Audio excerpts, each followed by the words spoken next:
kebersamaan kita hari ini untuk Bapak Ibu guru semua yang sudah meluangkan waktu dalam kegiatan pelaksanaan praktik kinerja kepala sekolah Cecilia Saridelsi SPD PLT Kepala Sekolah 0090.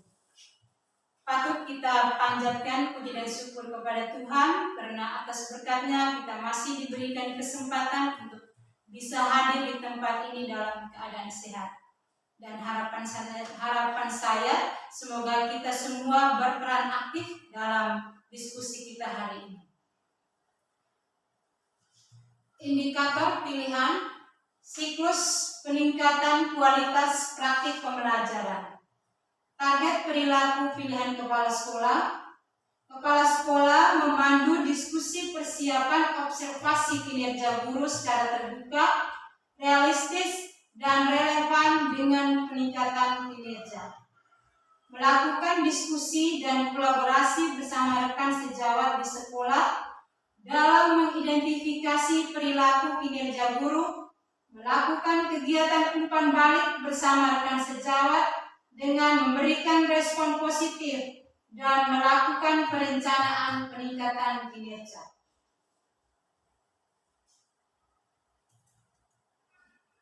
Hari ini saya akan membahas persiapan observasi kinerja guru. Oleh karena itu, saya akan membahas persiapan Bapak Ibu guru sebelum melaksanakan observasi pembelajaran di dalam kelas.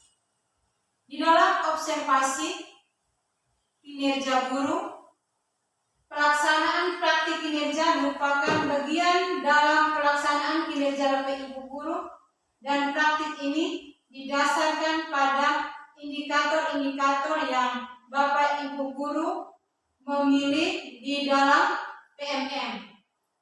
Dalam perencanaan observasi, Bapak Ibu guru menentukan upaya perbaikan untuk peningkatan kinerja, berdiskusi dengan saya sebagai atasan untuk menyepakati tindak lanjut dan menentukan dukungan atau upaya yang dibutuhkan dalam peningkatan praktik kinerja, serta memilih melakukan pilihan belajar atau tindak lanjut yang akan dilakukan di PMM. Kemudian dalam kegiatan tindak lanjut, Bapak Ibu guru bisa memulai pembelajaran upaya atau tindak lanjut yang ingin dilakukan. Terkait dengan hal ini, pilihan tersebut menjadi dasar pelaksanaan. Bapak Ibu guru juga dapat menyusun strategi dan rencana yang terperinci, serta dapat mengidentifikasi dukungan yang diperlukan. Selanjutnya, Bapak Ibu guru berdiskusi dengan saya mengenai masukan dan dukungan dalam rangka peningkatan efektivitas mengenai tindakan-tindakan yang sudah diambil. Hal yang terpenting dalam tindak lanjut adalah Bapak Ibu guru harus mengisi dokumen refleksi tindak lanjut seperti menjelaskan inspirasi yang diperoleh untuk melakukan upaya tindak lanjut. Bapak Ibu guru juga akan membahas perubahan dan tantangan yang dihadapi sebagai hasil dari tindakan tersebut, dan selanjutnya Bapak Ibu guru berdiskusi dengan saya untuk mengetahui rencana selanjutnya yang akan dilakukan dalam pengembangan praktik kinerja. Penjelasan singkat saya ini merupakan langkah-langkah yang akan Bapak Ibu guru lakukan pada saat praktik observasi di dalam kelas. Selanjutnya, saya memberikan kesempatan kepada Bapak Ibu guru untuk memberi tanggapan atau bertanya kepada saya. Kesempatan selanjutnya saya memberikan kesempatan kepada Bapak Ibu guru untuk menanggapi ataukah memberikan pertanyaan terkait kendala-kendala yang dihadapi di dalam kelas masing-masing. Ataukah kita saling berkolaborasi lah. Baik Ibu, kesempatan saya berikan kepada Ibu Etni. Baik, terima kasih atas kesempatan yang diberikan.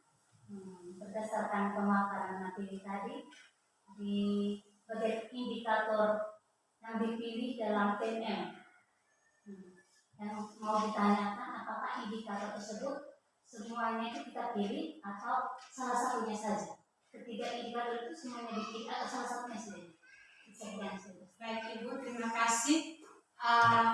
Dari pertanyaan tanggapan Ibu ini mungkin teman-teman bisa memberikan solusi, satu silakan. Baik Ibu, mungkin dari saya. Ya Ibu silakan. Selamat siang untuk kita semua. Selamat siang. Saya ingin menanggapi pertanyaan dari Ibu Etni terkait tentang indikator yang kita pilih di dalam PMM. Jadi kalau dari saya itu sesuai dengan video pembelajaran yang saya tonton, itu ada 3 indikator. Jadi 3 indikator itu kita bisa memilih 3-3-nya sekalian. Dan akhirnya saya mengucapkan terima kasih atas kebersamaan kita. Selanjutnya saya menantikan kedatangan Bapak Ibu Guru untuk berdiskusi bersama saya perihal persiapan observasi praktik kinerja di dalam kelas masing-masing. Selamat siang, Tuhan memberkati seluruh kerja kita. Selamat siang Ibu. Selamat siang, mari silakan duduk Ibu. Terima kasih Ibu. Bagaimana kabarnya hari ini? Puji Tuhan, sehat Ibu. Apa yang bisa saya bantu? Begini Ibu, saya mau berkonsultasi tentang kegiatan pembelajaran yang sudah saya lakukan di dalam kelas sesuai dengan modul ajar yang sudah saya unggah di PMM. Di dalam kelas itu saya sudah melakukan pembelajaran yang mana saya membagi siswa itu ke dalam bentuk kelompok sesuai dengan gaya belajarnya. Tetapi dalam perjalanan waktu ada beberapa siswa itu mereka kurang aktif Ibu dalam kegiatan diskusi kelompoknya. Jadi saya minta solusi bagaimana caranya supaya siswa itu bisa aktif dalam diskusi kelompok. Baik Ibu, dari pertanyaannya saya sudah bisa membaca bahwa pembelajaran yang Ibu laksanakan di dalam kelas sudah berpihak pada murid. Jadi yang ingin saya tanyakan kepada Ibu, saya izin tanya, kelompok yang Ibu bagi itu sesuai gaya belajarnya anak atau dibentuk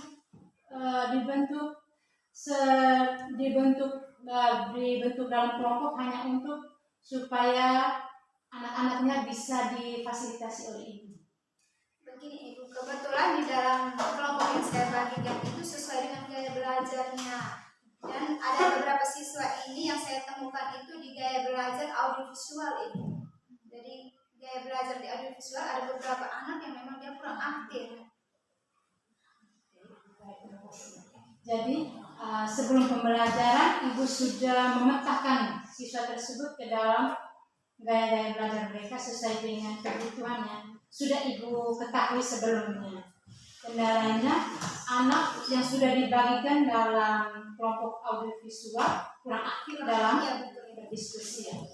Saran saya, alangkah lebih baiknya Ibu lebih teliti lagi dalam pembagian gaya belajar siswa. Mungkin anak yang Ibu sudah bagi ke gaya belajar audiovisual, dia kebutuhannya atau gaya belajarnya mungkin di kinestetik atau audio. Jadi dia merasa belum pas, belum nyaman untuk belajar melalui audiovisual. Dari saya mungkin seperti itu saja. Mungkin masih ada tanggapan? Hanya itu saja Ibu. Ke kelas dalam pembelajaran seperti itu. Semangat ya? Iya Ibu, terima kasih Ibu. Mari siang.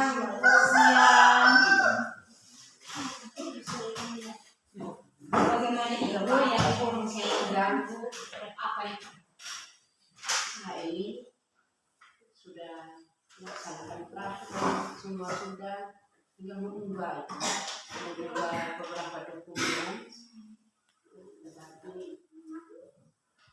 setelah diunggah tidak bisa, mungkin ada caranya seperti apa. Oke, baik Ibu. Terima kasih. Untuk saat ini memang pembelajaran kita dan kegiatan kita dipantau oleh PNN.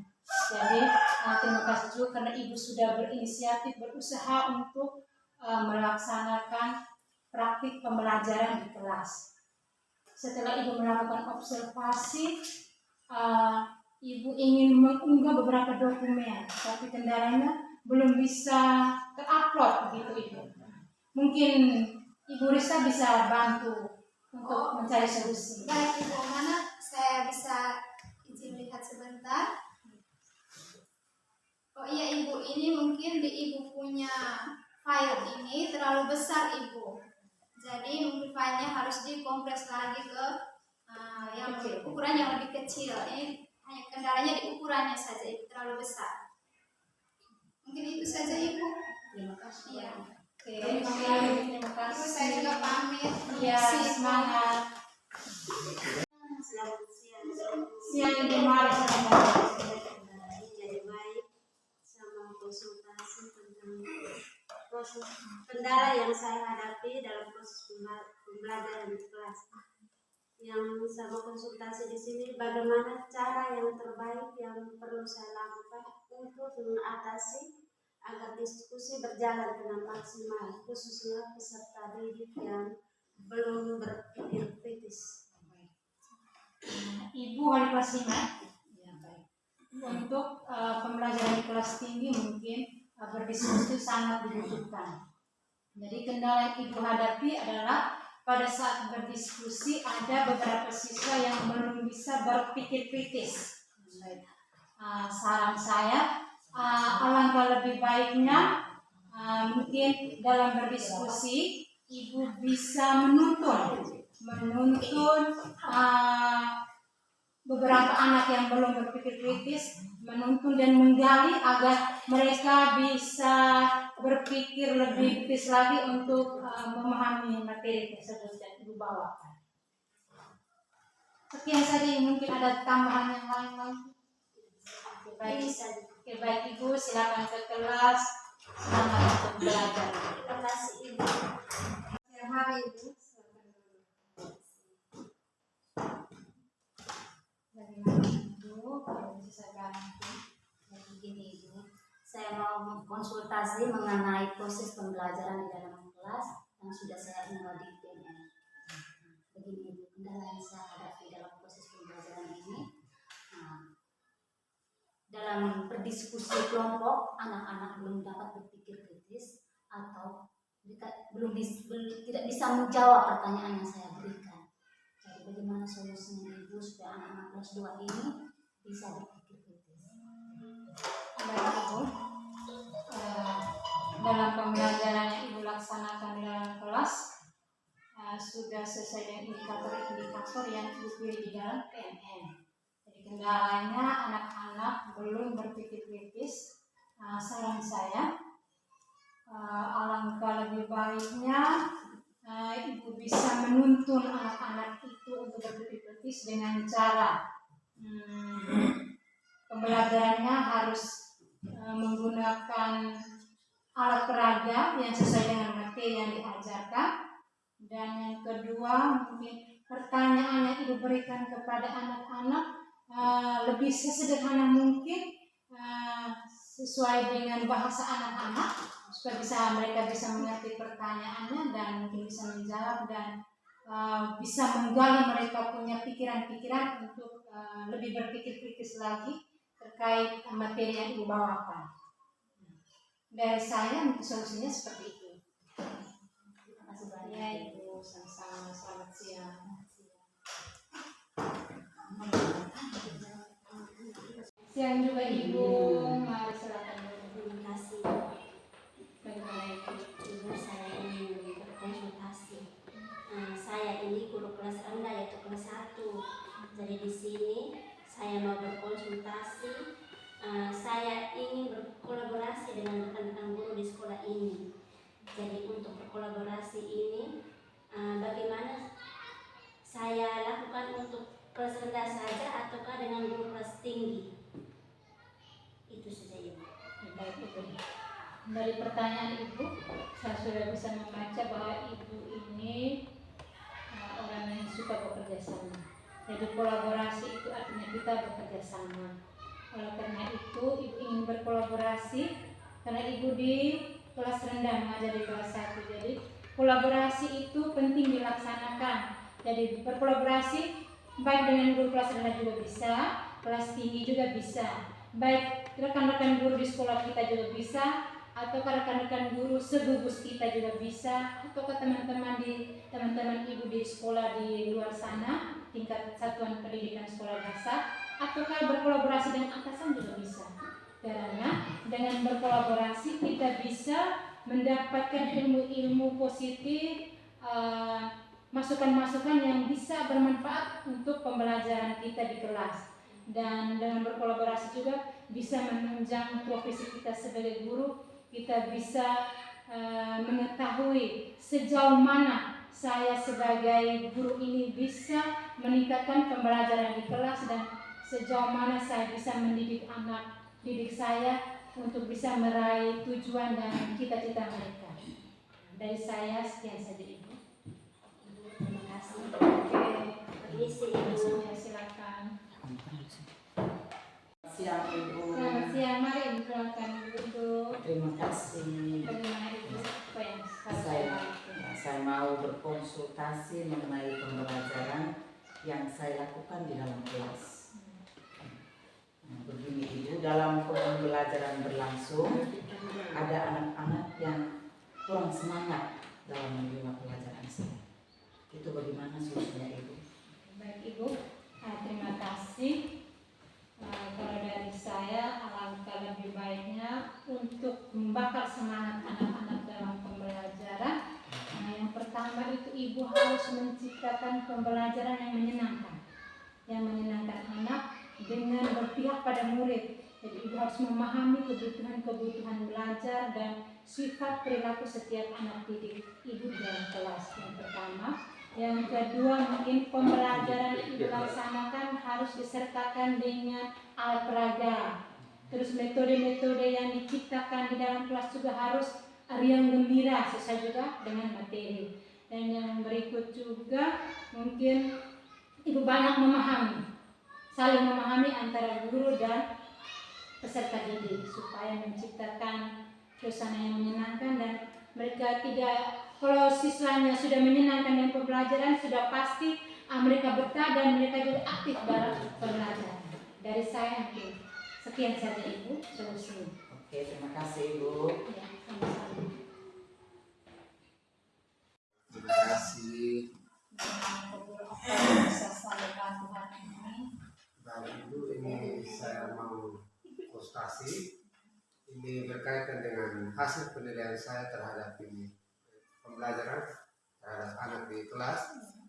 Ada beberapa siswa itu sudah memenuhi KKN, namun sebagian besar siswa belum memenuhi KKN.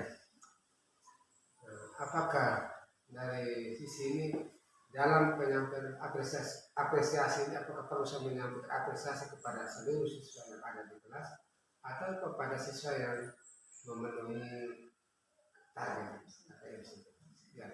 Baik Pak, terima kasih. Selama ini Pak Guru sudah melaksanakan pembelajaran di kelas dan yang ingin ditanyakan, yang ingin dikonsultasikan bahwa apakah apresiasi itu saya berikan kepada anak yang sudah mencapai KKN saja ataukah kepada yang belum mencapai KKN? Baik.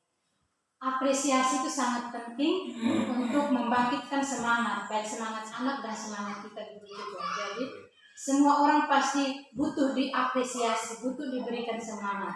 Jadi alangkah lebih baiknya apresiasi di dalam pembelajaran di kelas berdasarkan penilaian yang sudah dilakukan oleh Pak Guru diberikan kepada semua peserta didik yang ada di dalam kelas, karena dengan apresiasi itu siswa lebih semangat lagi dan siswa juga merasa dihargai oleh Pak Guru dan Ibu gurunya, dan segala usahanya itu dihargai oleh gurunya, dan siswa itu merasa lebih pede, lebih berarti lagi dirinya di mata Bapak Ibu gurunya di sekolah.